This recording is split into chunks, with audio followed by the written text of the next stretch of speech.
अस्सलामुअलैकुम वरहमतुल्लाहि वबरकातुहू। जय हिंद बिरादरान वतन, मुअज़्ज़िज़ असातिज़ा इकराम और प्यारे बच्चों, आप सबको मैं शांग्रिला की तरफ से यौम आज़ादी की दिली मुबारकबाद पेश करता हूँ। बहुत ही मुबारक दिन है आज वो दिन है जिस दिन हमने जुल्म के ख़िलाफ़, ग़ुलामी के ख़िलाफ़ हमारी जंग जीती थी। और ये वो दिन है जहाँ पे हम याद करेंगे उन वीरों की, उन बहादुर मुजाहिदे वतन की क़ुरबानियों को, जिसने हमें आज ये हिंदुस्तान दिया है जिसमें हम खुल के सांस ले सकते हैं आज़ादी के साथ। Where the mind is without fear, yes we live in that country where the mind lives without fear. Dear students, as a part of your motivational session on this very auspicious day of Independence Day, we have organized a talk by experts. तो आपको ये बात समझना, ये बात जानना ज़रूरी है कि इसकी क्या ज़रूरत आन पड़ी। कहा जाता है कि motivation is as important as bathing, just as you need to bathe daily, you need motivation daily. और आज के दिन का ये मोटिवेशन कि हमें हमारे वतन अज़ीज़ के लिए जो जिद्दोजहद करनी है, जो अपनी मेहनत करनी है, ताकि हम हमारे वतन अज़ीज़ हिंदुस्तान को उस मुकाम पे ले जाएं जिसका ख्वाब हमारे मुजाहिदे वतन ने देखा था। हमको क्या करना है, ये बात समझना बहुत ज़्यादा ज़रूरी है। तो आइए सबसे पहले हम इस बात पर रोशनी डालें कि हुब्बुल वतनी की क्या अहमियत होती है। ख़तरा लहू का मेरा पुकारे, मैं हिंदुस्तानी, नाज़ा हूँ अपनी क़िस्मत पे मैं हिंदुस्तानी। ये वो मुल्क है जहाँ पर हमने अपनी आँखें खोली। ये वो मुल्क है जहाँ पर अल्लाह रब्बुल इज़्ज़त ने हमें पैदा किया। याद रखिए, ये बात मैं फिर से दोहरा रहा हूँ, मेरा हिंदू होना या मेरा मुसलमान होना या मेरा सिख होना या मेरा ईसाई होना, ये वो फ़ैसला है जो मैंने लिया है, मगर मेरा हिंदुस्तानी होना, ज़मीन के इस हिस्से पे पैदा होना, ये वो फ़ैसला है जो अल्लाह रब्बुल इज़्ज़त ने मेरी क़िस्मत में लिखा है। तो मैं अपनी क़िस्मत में नाज़ करता हूँ कि अल्लाह रब्बुल इज़्ज़त ने इस सरज़मीन पर मुझे पैदा किया। बेशक बड़ी ही मुबारक सरज़मीन है। अगर मैं कहूँ तो हमारा मानना ये है कि आदम अलैहिस्सलाम को जब जन्नत से दुनिया में भेजा गया था तो वो यही हिंद था जहाँ पे आदम अलैहिस्सलाम को उतारा गया था। तो बच्चों याद रखिएगा, जब अल्लाह रब्बुल इज़्ज़त ने इंसान को भेजना चाहा तो इंसान को कहाँ भेजा? हिंदुस्तान में। तो हमको अपनी क़िस्मत पे नाज़ करना चाहिए कि हम यहाँ पर पैदा हुए हैं और हमको जिद्दोजहद करनी चाहिए। देखिए, आज हम ग़ुलाम अंग्रेज़ों के नहीं हैं, मगर बावजूद इसके हम हमारी कोताही के ग़ुलाम बन के रह गए हैं। आज हम ग़ुलाम अंग्रेज़ों के नहीं हैं, मगर हम आज इलिटरेसी के, पावर्टी के ग़ुलाम बन के रह गए हैं। गुर्बत, इलिटरेसी, ये सारी चीज़ें हमारे मुल्क में आज तक पूरी तरह से मिटी नहीं है।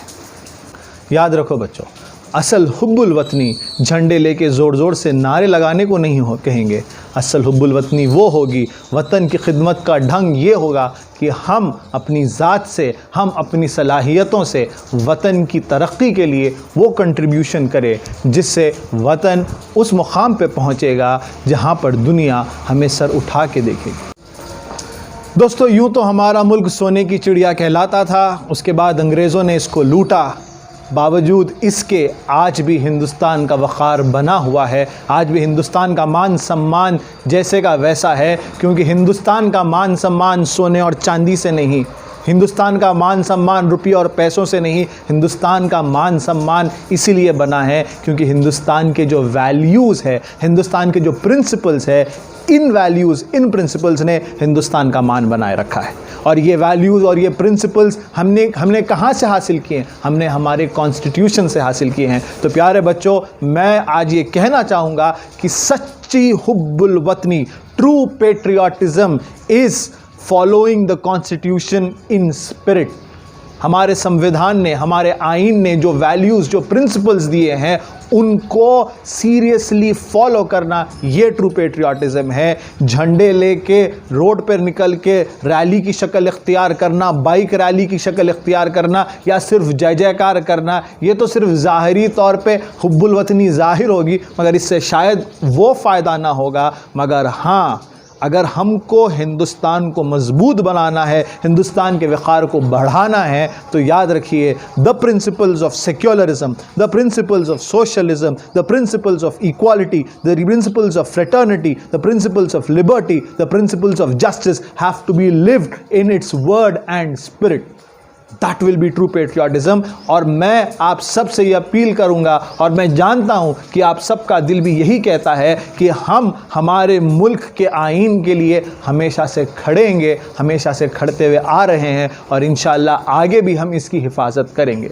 हमारे आईन के ये प्रिंसिपल्स को हमसे कोई छीन नहीं सकता, चाहे जालिम किसी भी शक्ल में आओ, चाहे जुल्म किसी भी हद तक हो, मगर हमारी जो ब्यूटी है वो हमारी डाइवर्सिटी में है, हमारी ब्यूटी हमारे प्लूरलिज्म में है। हमारी वो ब्यूटी है कि एक हिंदू हो, चाहे वो मुसलमान हो, चाहे वो सिख हो, चाहे वो ईसाई हो, उसके दिल में खौफ नहीं है। जैसा मैंने कहा, रविंद्रनाथ टैगोर को कोट किया, where the mind is without fear. तो अपनी मजहब की बुनियाद पे, अपनी ज़ात की बुनियाद पे किसी में कोई भेदभाव नहीं। जब तक हम ये मेंटेन करते रहेंगे, हमने ये प्रिंसिपल्स दुनिया को दिए हैं।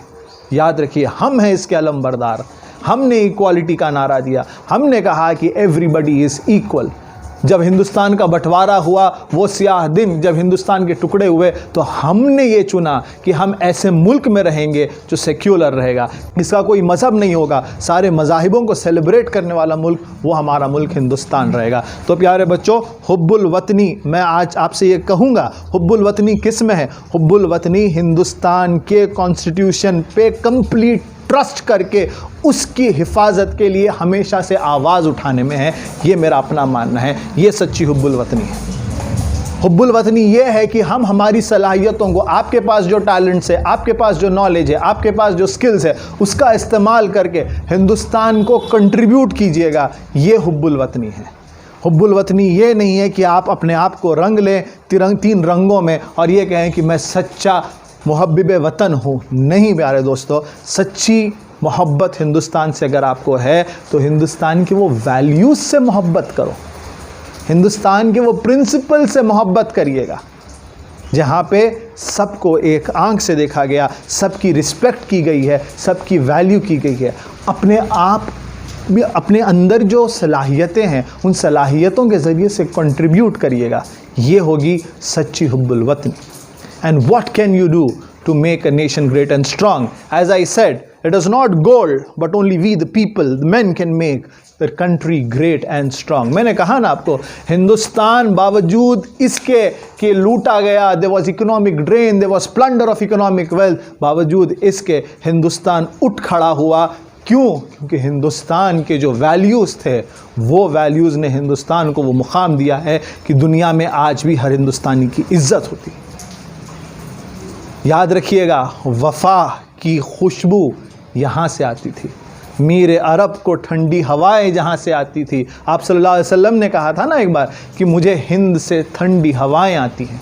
तो याद रखिएगा, हिंद का बहुत बड़ा मकाम है और हमारी ये ज़िम्मेदारी है कि हम ना सिर्फ हिंदुस्तान को मगर सारी दुनिया में इंसाफ के अलमबरदार बन के रहें, जस्टिस के अलमबरदार बन के रहें, अमन पीस के अलमबरदार बन के रहें इंशाअल्लाह ताला।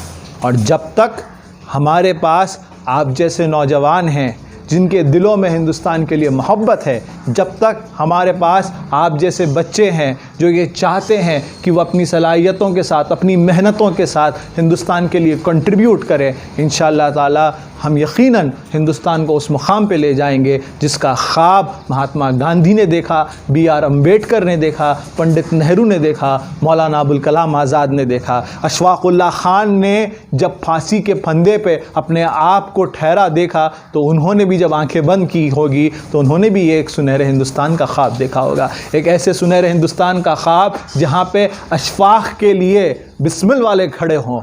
याद रखिएगा, ऐसा ख्वाब जहाँ पे हम एक दूसरे के लिए हमेशा हाजिर रहें, एक दूसरे का साथ हमेशा देते रहें और इंसाफ के लिए अपने आप को हमेशा आगे रखें। प्यारे बच्चों, प्यारे दोस्तों, आप सबसे मेरी ये गुजारिश है कि हम याद रखें कि हमारी जो आज़ादी है, उस आज़ादी को हासिल करने के लिए जो प्रिंसिपल्स फॉलो किए गए थे, वो प्रिंसिपल्स को हमें इम्बाइब करना है। याद रखिएगा, ये बहुत ज़्यादा ज़रूरी है, बहुत ज़्यादा ज़रूरी है। क्यों? क्योंकि अगर हम हमारी हिस्ट्री भूल जाएंगे तो फिर हम आगे की जो हमारी फ्यूचर में प्रॉब्लम्स आएंगे, उन प्रॉब्लम्स को कोप अप करने के लिए we will not have any reference. तो याद रखिएगा। और history is what? History is not something which you have learn from class 6 to class 10। History वो है जो आपको आपके पेरेंट्स सिखाते हैं, हिस्ट्री वो है जो आपको टीचर सिखाते हैं। आप यही चीज़ को ध्यान में रखते हुए फ़ारूक ताहिर साहब का एक सेशन आपके पास मेरे सेशन के बाद अभी होगा, जिसमें वो ये बताएंगे कि हिंदुस्तान की जंग आज़ादी के वो पहलू जो फरामोश किए गए हैं वो क्या क्या थे, किस कदर बच्चों हमारे लोगों ने, हमारे आबा व अजदाद ने हिंदुस्तान के लिए, इस वतन अज़ीज़ के लिए कुर्बानियाँ दी हैं। ये हमको जानना ज़रूरी है, तभी हम इसकी कदर कर सकेंगे।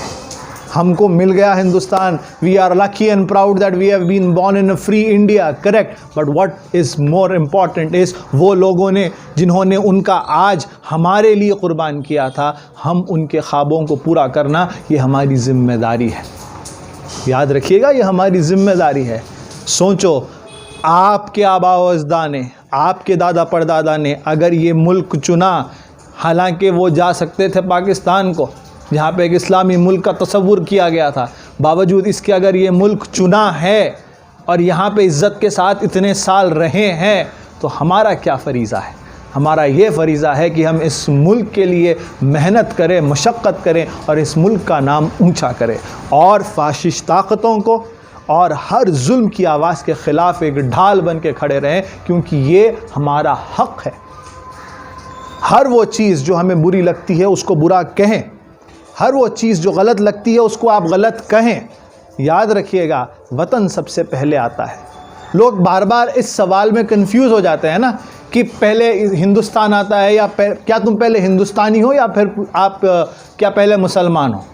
तो जवाब इसका देने के लिए कभी कभी लोग सोचते हैं कि whether it is India first और इज़ इट इस्लाम फर्स्ट। तो आई वुड डेफिनेटली, मेरा जवाब बहुत सिंपल है, it is Islam first because my country allows me to do that, as simple as that. मैं मुसलमान हूँ, ज़िम्मेदारी के साथ बोलता हूँ, फ़ख्र के साथ बोलता हूँ, और इसीलिए बोलता हूँ क्योंकि मेरे संविधान ने मुझे ये हक़ दिया है ये कहने का कि मैं इस्लाम पे रहूँगा और इस्लाम पे इंशाअल्लाह मरूँगा। कोई और हिंदुइज़म पे रहे, हिंदुइज़म पे उसका ख़ात्मा हो, चाहे कुछ भी हो, हमारा मज़हब हमारे हिंदुस्तानी होने पर शक करने की कोई वजह नहीं है। अरे हमारा तो वो मज़हब है जो जिस मज़हब से वफ़ादारी की खुशबू आती है। हम वो हैं जिन्होंने हिंदुस्तान के लिए अपना खून बहाया। गुलिस्तान को जब खून की ज़रूरत पड़ी, सबसे पहले गर्दन हमारी कटी। फिर भी कहते हैं हमसे ये अहले चमन, ये चमन है हमारा, तुम्हारा नहीं।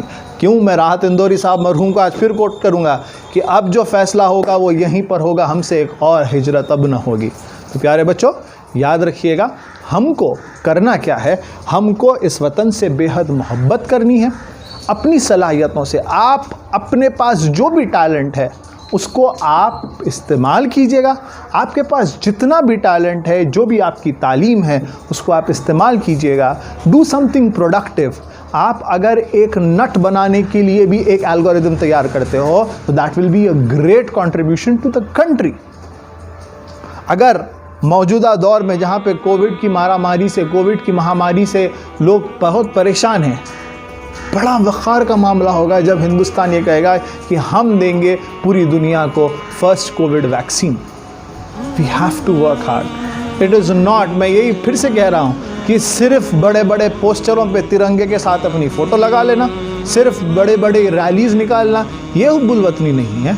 हुब्बुल वतनी ये है कि आप आपके साथी की इज़्ज़त करो, चाहे वो हिंदू हो या मुसलमान। आप जो गरीब इंसान है उसकी मदद करो, चाहे वो कोई भी मज़हब का, वो गरीब है, आपकी मदद चाहता है, आप उसकी मदद करो। ये है हुब्बुल वतनी। ये हुब्बुल वतनी है कि आप रास्ते में रखा हुआ पत्थर आप हटा दो। अरे ये तो ईमान भी है और ये हुब्बुल वतनी भी है।